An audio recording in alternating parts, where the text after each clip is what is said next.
Shazam!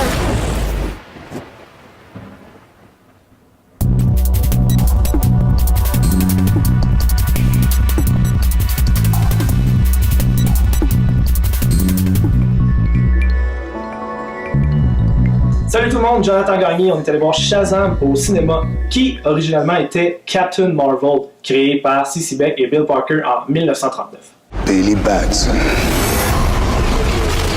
I choose you as champion. Au départ, Shazam, ou plutôt Captain Marvel, était plus populaire même en vente de bande dessinée que Superman. C'est aussi d'ailleurs le premier super-héros adapté au grand écran et au petit écran en 1941. Shazam! Le personnage à l'époque appartenait à Fawcett Comics, qui ont, dans le fond, été poursuivis par DC en 1953 parce que DC trouvait que le personnage ressemblait trop à Superman. Ils ont d'ailleurs des pouvoirs très similaires. DC a gagné et 20 ans plus tard, Fawcett Comics a vendu les droits à DC du personnage de Captain Marvel. I'm Captain Marvel, sir, and it is an honor. You're my biggest fan. Et là, DC s'est fait poursuivre par Marvel parce que là, Marvel disait qu'ils utilisaient leur nom pour un de leurs personnages. Marvel a gagné, puis c'est pour ça qu'aujourd'hui on connaît le personnage sous Shazam. Shazam! Wait, for real? Say, okay! Shazam? Shazam est l'acronyme de 6 dieux et demi-dieux.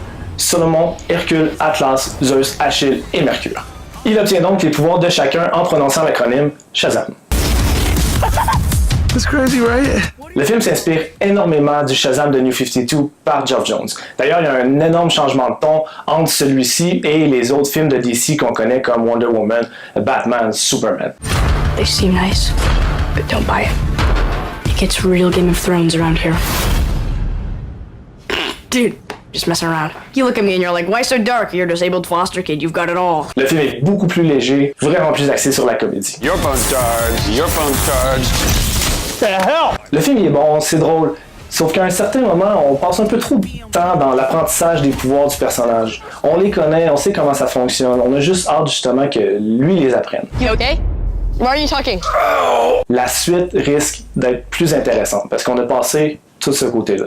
You're dead. Le film est présentement au cinéma et il est vraiment ancré dans la série New 52 de Geoff Johns qu'on vous conseille de lire aussi. Shazam!